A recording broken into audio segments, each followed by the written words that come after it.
The Dancing Mania of 1518 was one of the strangest and most unsettling mass events in European history, unfolding in the city of Strasbourg, then a prosperous but deeply stressed community within the Holy Roman Empire. In the summer of that year, amid intense heat, widespread famine, recurring outbreaks of disease such as smallpox and syphilis, and a climate of strong religious fear, a woman known to history as Frau Trophia stepped into the street and began to dance. She did not dance for celebration or entertainment, but in a compulsive, relentless way, without music and without apparent control over her body.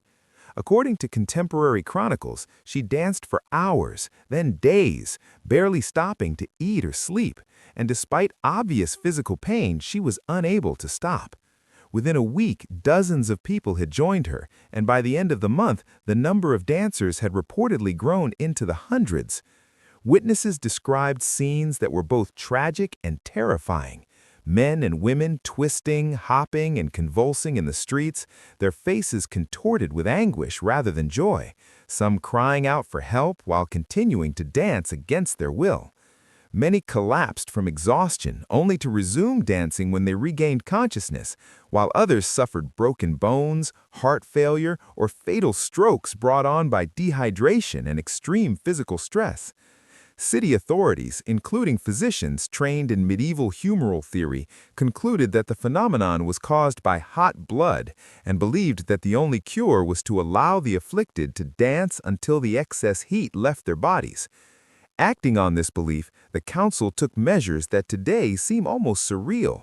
They cleared public spaces, erected wooden platforms, and hired professional musicians and drummers to accompany the dancers, hoping structured dancing would resolve the condition. Instead, the music appeared to exacerbate the mania, drawing in more participants and intensifying the frenzy. As deaths mounted and panic spread, the authorities reconsidered their approach, shifting from a medical explanation to a religious one. Dancing was banned, music was forbidden, and the sufferers were transported to a shrine dedicated to Saint Vitus, a figure traditionally associated with neurological afflictions and involuntary movement.